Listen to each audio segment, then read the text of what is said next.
नमस्कार दोस्तों। चलो शुरू करते रहो। आज की वीडियो के अंदर हम बात करने वाले हैं जेएस मिल के विचारों के बारे में। हालांकि इससे पहले वाली जो वीडियो है हमारी, उसके अंदर हमने जेएस मिल के स्वतंत्रता के संबंध में और जेएस मिल के लोकतंत्र के बारे में उनके विचारों को हमने बहुत बेहतर तरीके से जान लिया है। और आज की इस वीडियो के अंदर हम जॉन स्टुअर्ट मिल के जो उन्होंने उपयुक्ततावाद के अंदर संशोधन किया है, या जेएस मिल एक व्यक्तिवाद के रूप में उनके विचार है, और जेएस मिल के क्या है, एक महिलाओं के उत्थान संबंधी या नारीवादी विचार के बारे में उनकी जिक्र करने वाले हैं। और दोस्तों, इस वीडियो को देखने से पहले आपने मेरी पहले वाली वीडियो जो जेएस मिल के बारे में मैंने फर्स्ट पार्ट के अंदर जेएस मिल के स्वतंत्रता और जेएस मिल के लोकतंत्र के संबंध में जो जेएस मिल के विचार है उसको भी आपने देख लेना है, तभी आपको इस वीडियो को देखने का आपके लिए फायदा हो सकता है। और ये जो वीडियो बहुत महत्वपूर्ण है, क्योंकि यूजीसी नेट के अंदर, कॉलेज कैंटर के अंदर, या पीजीटी का पेपर है, या सिविल सर्विसेज के ऑप्शनल के अंदर क्या है, आपको बहुत अधिक इस पेपर से, इस वीडियो से मदद मिलने वाली है। ठीक है। जो जेएस मिल का उपयुक्ततावाद के अंदर जो जेएस मिल ने संशोधन किया था, जेएस मिल को पहला व्यक्तिवादी और अंतिम उपयुक्ततावादी का भी समर्थक माना जाता है। जो जेएस मिल था वो जर्मी बेंथम का शिष्य हुआ करता था, और जर्मी बेंथम का जो पूरी फिलॉसफी थी इस आधार पर आधारित थी कि जो व्यक्ति का उद्देश्य, एकमात्र उद्देश्य ये है कि अधिक से अधिक सुख प्राप्त करना, और प्रत्येक व्यक्ति वही कार्य करता है जिससे कि उसे सुख मिले, और राज्य का निर्माण भी इसलिए किया गया है ताकि वह व्यक्ति को सुखी लाइफ प्रदान कर सके। यदि राज्य ऐसा नहीं कर पाता तो राज्य का कोई आधार नहीं रह सकता है। इसके साथ साथ थोड़ी सी बात, यदि जर्मी बेंथम की बात को हम रिकॉल कर लें, जर्मी बेंथम ये कहता है कि मनुष्य वह सब कार्य करना चाहता है जिससे कि उसे सुख मिले, और वह उन कार्यों से दूर भागना चाहता है जिससे उसे दुख मिले। और जर्मी बेंथम ये कहता है कि वह चीज अच्छी है जो कि सुखकारी हो। ठीक है। उसने सुख और दुख की मात्रात्मक, सुख और दुख को मापने के पैमाने भी उसने निश्चित कर दिए थे कि सुख और दुख को 7 आधारों पर बांटा जा सकता है। ठीक है। परंतु इसके साथ साथ उस समय के अंदर क्या है, एक एंटी हेडोनिस्टिक मूवमेंट, जो कि इंग्लैंड के एक बहुत बड़े विद्वान हैं, उन्होंने कार्लाइल के द्वारा एंटी हेडोनिस्टिक मूवमेंट इंग्लैंड के अंदर चलाया जाता था। सुखवादी दर्शन के विरुद्ध एक आंदोलन चलाया जा रहा था, जिसके कारण क्या है, कार्लाइल ने जर्मी बेंथम के जो फिलोसफी थी पूरी की पूरे दर्शन को एक सुअर का दर्शन का नाम दिया था, या पिग फिलोसफी का नाम दिया था। जॉन स्टुअर्ट मिल ने अपने गुरु के बचाव के अंदर क्या है, जो उपयुक्ततावाद का जो सिद्धांत है उसके अंदर कुछ बेसिक से अमेंडमेंट उसने कर दिए थे। हालांकि बेंथम का बचाव करते हुए जॉन स्टुअर्ट मिल ने यह कहा कि जर्मी बेंथम के द्वारा जो विचार दिया गया है वो समाज के लिए उपयोगी है, और वो समाज को ऊंचा उठा सकता है, ना कि समाज को नीचे गिरा सकता है। ऐसा मानना था जॉन स्टुअर्ट मिल का। जॉन स्टुअर्ट मिल ये मानता था कि व्यक्ति का कोई दौरान की व्यक्ति का यही उद्देश्य है कि उसके जीवन में अधिक से अधिक सुख प्राप्त करना उसके जीवन का लक्ष्य है, और आज के समय में भी हर एक व्यक्ति वह कार्य करता है जिससे कि जो उसका जीवन है वह सुखी बना रहे, और उसके जीवन के अंदर जो कष्ट है वह कम से कम रहे। परंतु जो जर्मी बेंथम जब ये कह रहा कि वह गुणात्मक अंतर, किसी भी तरह का गुणात्मक अंतर नहीं कर रहा, वह जर्मी बेंथम खुद ये कह रहा है कि साहित्य पढ़ना भी उतना ही सुखकारी है कि जितना कंचे खेलना या कबड्डी खेलना। यदि किसी व्यक्ति को कंच खेलने से या कबड्डी खेलने से यदि सुख मिल रहा है, तो यदि किसी व्यक्ति को कविता पढ़ने से सुख मिल रहा है तो वह भी एक बराबर है। ठीक है। उसके अंदर वो डिफरेंस नहीं करता, जबकि दोनों के बीच डिफरेंस है, और जेएस मिल भी इसी डिफरेंस को बताने की कोशिश करते हैं। जेएस मिल ये बोलते हैं कि जो कविता पढ़ना एक अलग किस्म का सुख है, और कबड्डी खेलना या कंचे खेलना एक अलग किस्म का सुख है। यह है मानना जेएस मिल के जो विचार है। ये कह रहे हैं जेएस मिल के कि जो कबड्डी खेलना हो, एक कविता पढ़ना एक अलग अलग किस्म का सुख है।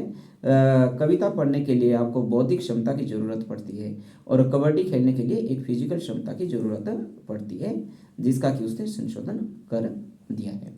इसके साथ साथ जॉन स्टुअर्ट मिल ये भी कह रहा है कि कोई भी काम ऐसा तो जरूर होना चाहिए कि जिससे सुख मिले, परंतु हर एक व्यक्ति क्या है सुख, ठीक है यदि उसको सुख मिलता है बहुत अच्छी बात है, परंतु यदि ना भी मिले फिर भी कोई बात है, कोई बात नहीं। पर प्रत्येक व्यक्ति अपने सेल्फ रिस्पेक्ट के साथ या आत्म सम्मान के साथ किसी भी तरह का समझौता नहीं कर सकता, जो कि जर्मी बेंथम के विचारों के अंदर इस बात का हमें अभाव देखने को मिलता है। इसके साथ साथ जो जे.एस. मिल है, जॉन स्टुअर्ट मिल है, उसने बेंथम की इस मान्यता का भी खंडन किया। हालांकि जे.एस. मिल, जॉन स्टुअर्ट मिल ने भी यूटिलिटेरियनिज्म एक बुक लिखी थी, जो कि उसकी बुक यूटिलिटेरियनिज्म जो उसकी बुक 1863 के अंदर प्रकाशित होती है। जॉन स्टुअर्ट मिल ने सुख के क्या है दो प्रकार से विभाजन कर दिया था, एक नैतिक सुख और दूसरा भौतिक सुख। जॉन स्टुअर्ट मिल तो जो नैतिक सुख है उसको उच्चतर सुख मान रहा है और भौतिक सुख को वह निम्न सुख मानने जा रहा है। और जॉन स्टुअर्ट मिल खुद ये कह रहा है जो मानव होने का अर्थ ये है कि उसने नैतिक सुख की प्राप्ति करनी है, ना कि भौतिक सुख की प्राप्ति करनी है।